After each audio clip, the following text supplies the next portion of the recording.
Okay, you may not know this, but this is sort of a take three because I'm talking about character development if you've read the title. And it's not that character development is complicated or anything. It just, to a degree, I kind of don't know how I want to tackle it, even though I have like some of the notes in front of me. So on this take three, I'm hoping it goes a lot better than the first two takes did that made me stop because, oh my goodness, I don't want this to be a forever thing. Okay, character development. Character development is incredibly important when you are doing original work because it is who your audience is going to stick with. So certainly, when you do it in terms of level of importance, like your main characters, like the main cast, you have to be spot on with their character development of who they are. And certainly if you have people who are just sort of like weaving in and out, but they're not, conducive to the story or anything like that, then you don't have to do as in-depth of work. But certainly, your main people that are the focus, they really need to be fleshed out characters. I think about some of the stories that I really love, and it's because you can tell that the characters are fully fleshed out and fully established. And, there's something to that because your story, you know, kind of wraps around who your character is as a person. And I think about, you know, that kind of being the problem that I have with like the new Star Wars trilogy, where the characters are not strong enough. They're not likable enough because they're not fleshed out. They're just sort of there. you know, you have you have girl character, you have black guy character, you have Latin character, and they do things and they have, maybe some surface traits, but, there's nothing about them that makes you say, wow, this is a great character and I care about what happens to them. You're sort of like, okay, whatever. That goes to bad character development. And so I just kind of want to, I guess, list certain things that I consider important for developing well fleshed out characters. And part of this is a lot of what I do. And I do understand it takes time, but I do believe that when you're, writing some of your best stories and whatnot, it really kind of requires you to take the time and really get to know your characters. So one of the things that you would have to think about are traits. And we're not just talking physical traits, although physical traits are incredibly important because, you want your, like, especially if you're, I mean, even if you're doing a visual sort of story, like a comic book or a movie short or something like that, you want it fleshed out because you want people to be able to see the traits. So, we're talking hair color, eye color, skin tone, all of that, height, and body type. We're talking that, but we're also talking, when we're talking traits, we're talking likes and dislikes. We're talking developing the fatal flaw, things that people are going to get to know in the story. Who are their parents? What's their family history? What's the character's history? What is the motivation? Now, I kind of want to talk about motivation deeper, maybe in another one, because we're talking about character traits, and I think that motivations, like the motivation for your character, doesn't really come until you deal with who your character is and what your character desires. So I know I've said a lot, and I haven't really said it in order with numbers or anything like that, but I'm really just kind of giving like the idea of how much you have to think about when it comes to characters. Like, we'll take for example my character from my trilogy. You know, we're talking a we're talking a young girl. Well, maybe not that young, but we're talking about someone who has had everything handed to her in life, someone who is spoiled, someone who, knows the path that is laid out for her. And she doesn't necessarily want to follow that path. She's someone who kind of likes the idea of being regular and, going on adventures and doing things that take her away from the heavy responsibility of being her grandfather's heir. And so the character traits that then go with that, you know, you really have to think about. So, like, what is her personality? So, obviously, she would have to be curious, because curious people, tend to want to explore. She's probably a little flighty because she wants adventure. She doesn't really want to have to, do what she's supposed to do. I mentioned that she's spoiled, but there would still be, but there would still have to be something that would attach her to her family. So sort of delve deep. And I'm not going to go, you know, fully into my character, because this is, because this is my character and this is the story that I'm, creating. But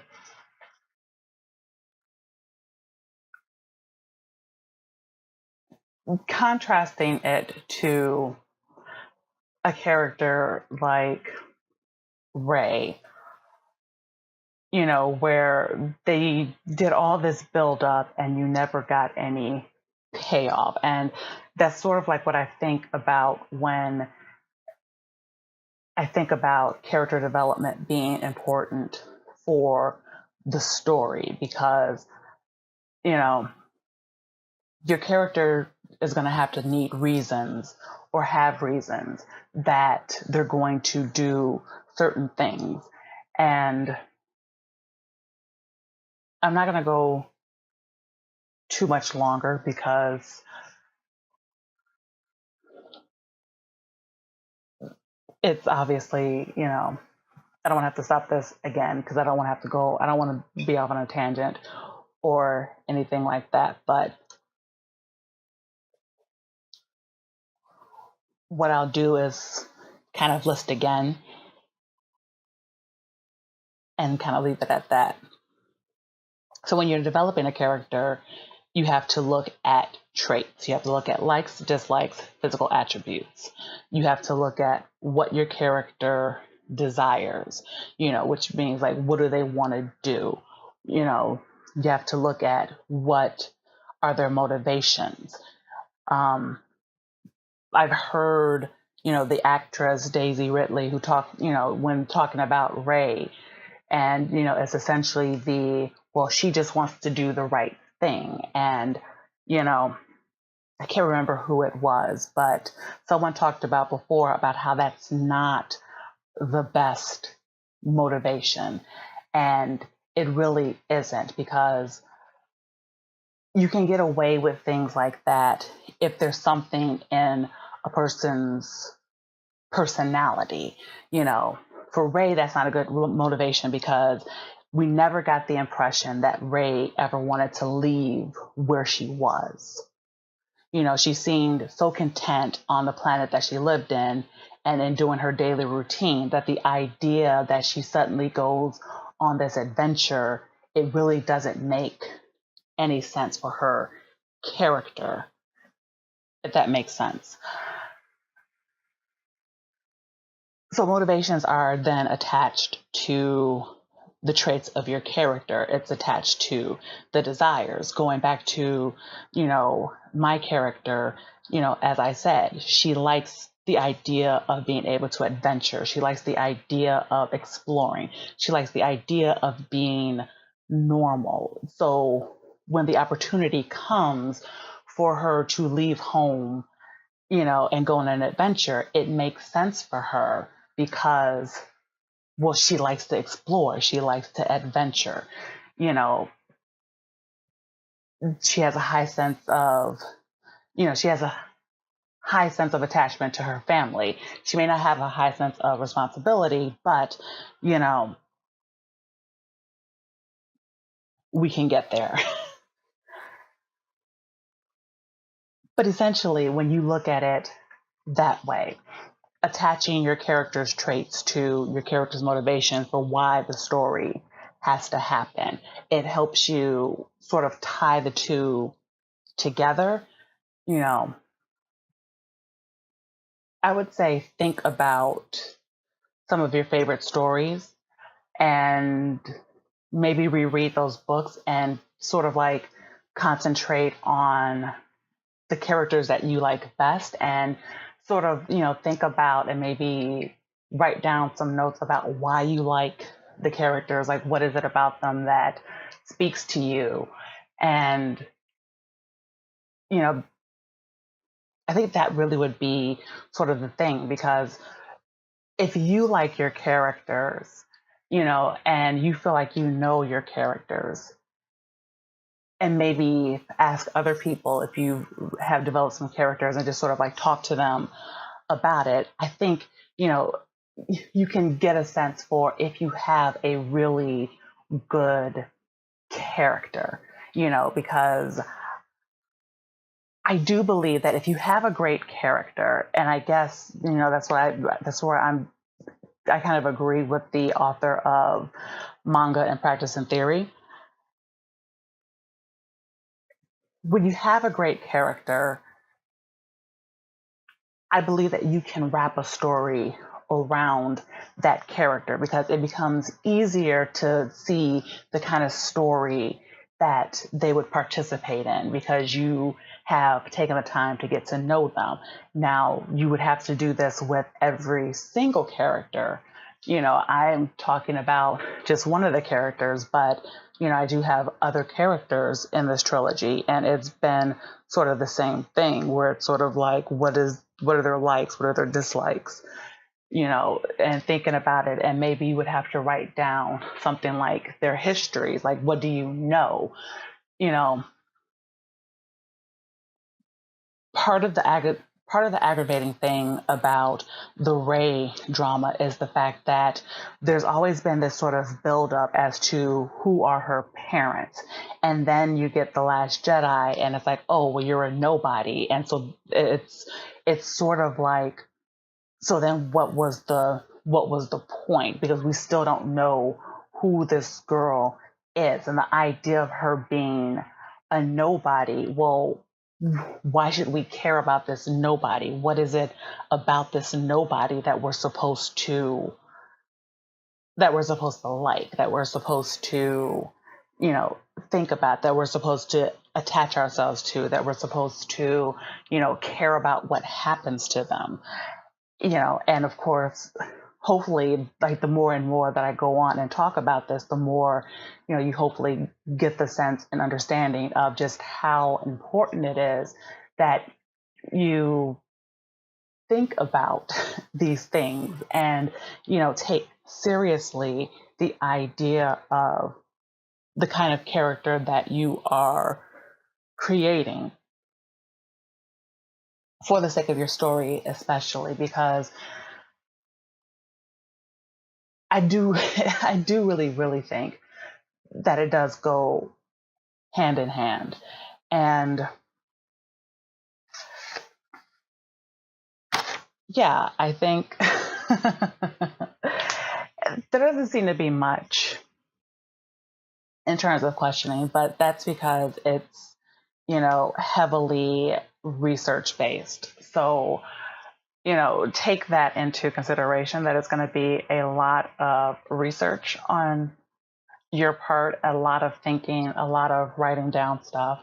And yeah, it's a process that would probably delay the writing of your story. But I do believe that many of the greatest stories took time for authors to write because they really had to get to know and understand their world and, take that advice for what it is. Anyway, my wrists are hurting because I've been working hard and, and they're getting weak because of that.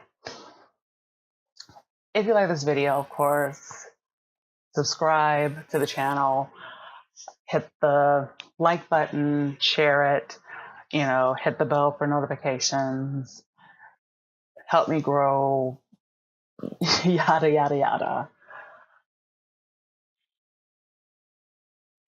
And yeah, I don't know what I'm going to do. I don't know when I'm going to do my next video. Like, I wanted to do this more regularly, but I'll be honest, like with my wrists hurting, I've had to sort of tailor back some of the work and stuff like that I'm doing, take things a little bit slower, not do things the normal way. And so, I don't know if it's going to give me more time to work on this channel or not. So I guess we will see. But until then, I'll see you in the next video.